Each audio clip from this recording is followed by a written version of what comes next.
En este vídeo vamos a ver más detalles de los modelos de tablas de SQLite. Vamos a ver cómo se accede desde un programa JavaScript a una tabla y a sus registros. Ya hemos visto cómo definir un modelo user en mayúsculas y singular de una tabla en mayúsculas users y en plural que tiene esta estructura de aquí. Es una tabla que contiene estos dos campos de usuario, además tiene los campos por defecto que genera JavaScript, la clave maestra y las fechas de creación y de última actualización, pero los campos o atributos de usuario son name y age, que nos permite guardar nombres y edades de diferentes usuarios.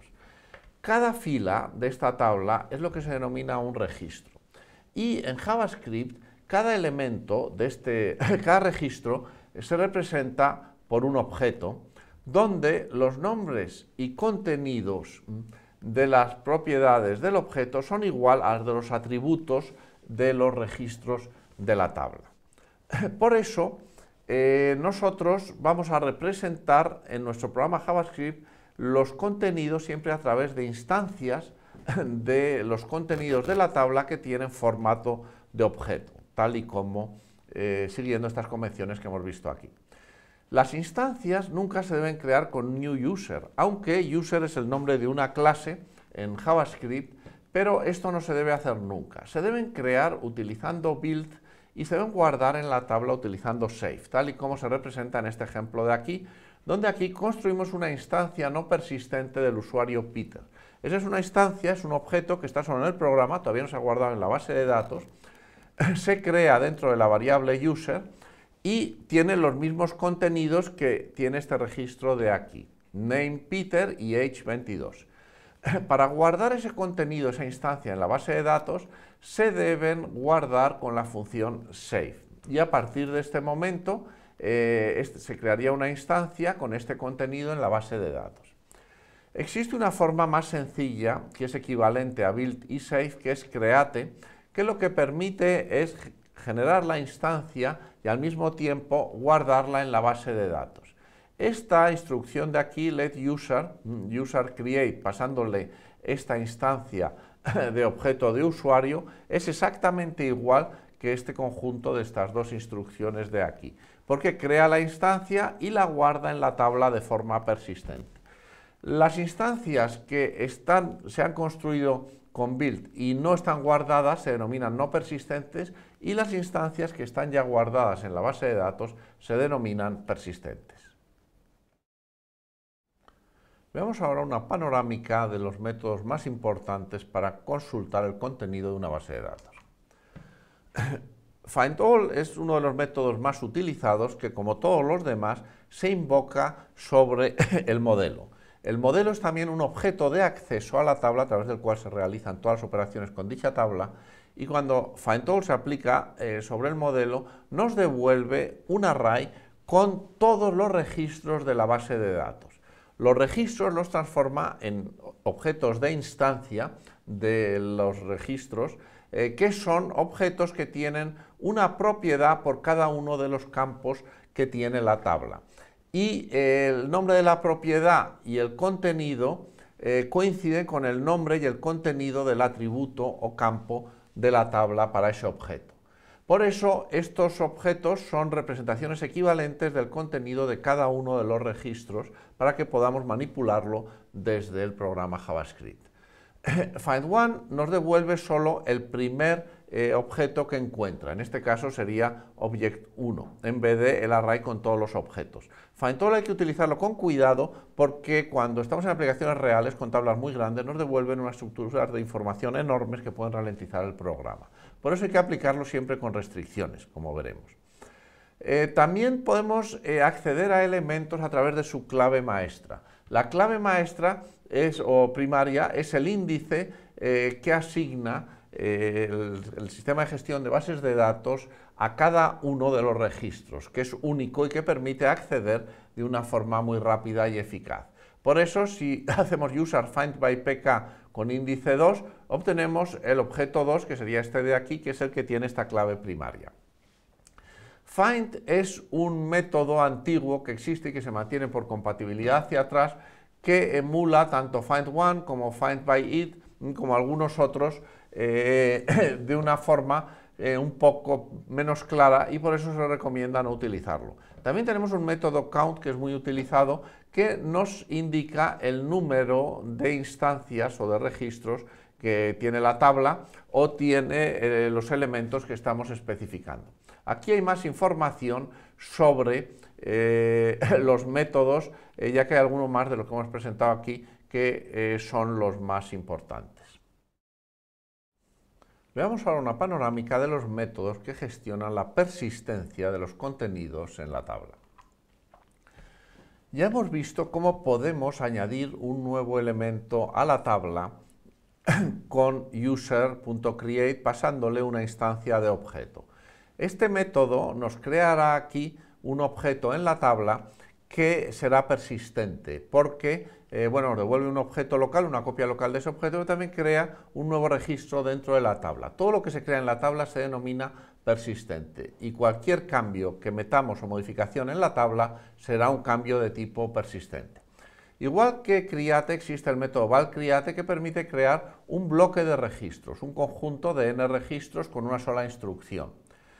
UserCreate es equivalente a aplicar estas dos operaciones de aquí.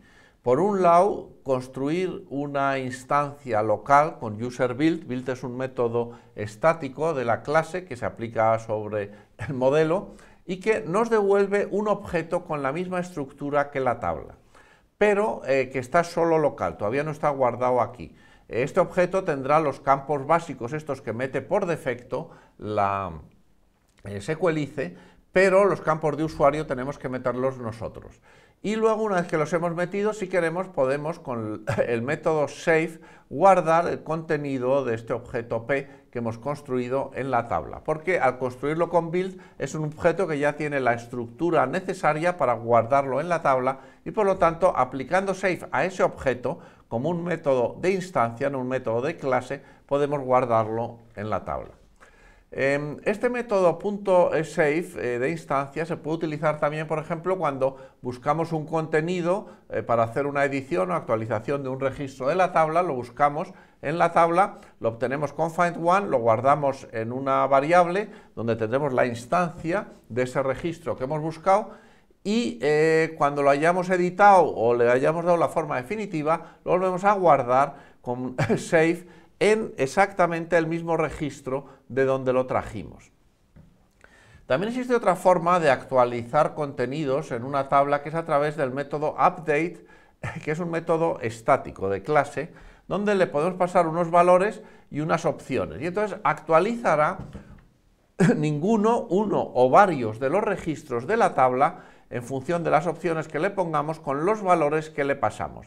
Este es un método que es parecido a save, pero es mucho más genérico y ya veremos en los ejemplos que vienen, en los temas próximos, cómo se utiliza. También existe otro método, por ejemplo, find_create, que busca si existe un objeto en la base de datos, un registro determinado, con unas condiciones, con unas opciones de búsqueda, y si no existe, lo crea. Si existe, lo que hace es devolvernos ese objeto, y si no, crea uno que tiene los campos de usuario vacíos y nos lo devuelve para que trabajemos sobre él y luego en algún momento lo almacenemos de forma persistente en la tabla.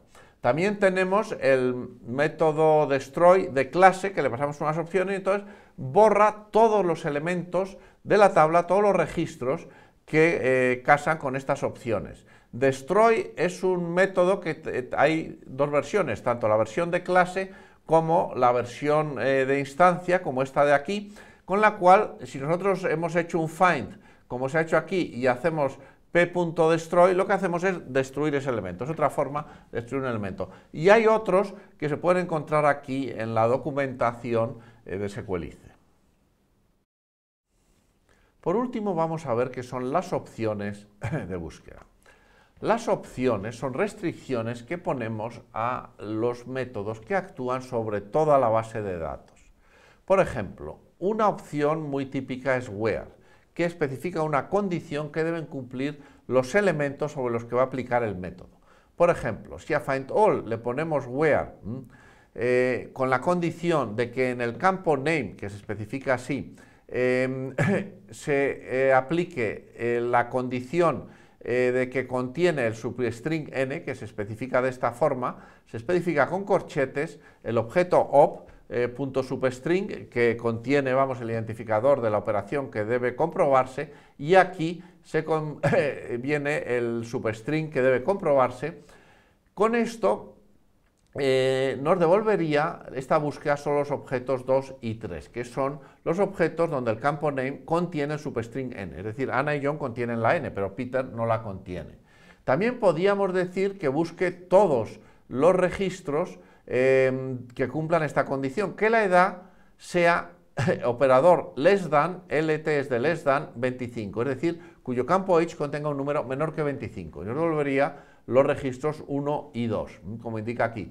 Si esta opción la aplicásemos a count, nos devolvería 2, que es el número de elementos que cumplen dicha condición.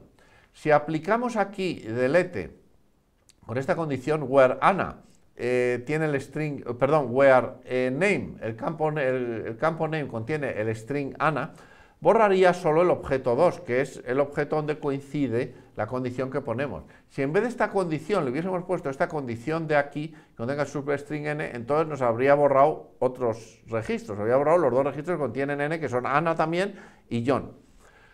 Otra condición o opción de búsqueda muy habitual son limit y offset, que lo que hacen es definir dónde comienza la búsqueda con el offset, aquí se dice offset 2, y cuál es el número máximo de elementos sobre los que va a hacer esa búsqueda o va a aplicar lo que implica ese método. Por ejemplo, si ponemos offset 2, límite 2, quiere decir que empieza a buscar a partir del registro 2 de Ana y va a devolver los dos siguientes elementos, porque el límite es 2, entonces devolverá Ana y John, porque existen dos elementos. Si existe solo uno, pues devolvería 1, porque el límite es un límite a partir del cual debe buscar, no es el número total que nos va a devolver. También existe otra opción order que se aplica bastante habitualmente cuando queremos ordenar los resultados que nos llegan. Si ponemos order age, va a ordenar los registros que nos devuelve, que en este caso serían los 3 de la tabla, por edades, es decir, primero el objeto 2, que es el que tiene menor edad, luego el objeto 1 y luego el objeto 3. Si le dijésemos que nos devuelva ordenados todos los elementos de la tabla por el campo it en sentido inverso, descendente, este implica descendente, pues lo que haría es devolvernos los objetos de la tabla, pero en orden inverso, porque lo que ha utilizado es el campo it en sentido descendente. Estas condiciones se pueden mezclar entre sí. Aquí hemos puesto un objeto que tiene la propiedad where, y solo la propiedad where. Si ponemos un objeto que tiene la propiedad where, la propiedad offset y limit, pues entonces aplicaría where, offset y limit. Si ponemos where, offset, limit y order, pues aplicaría las tres condiciones o opciones que le estamos aplicando. Aquí en la información se pueden ver todos los detalles de cuáles son las opciones de búsqueda, porque hay más, estas son las más habituales. Y con esto acabamos, muchas gracias.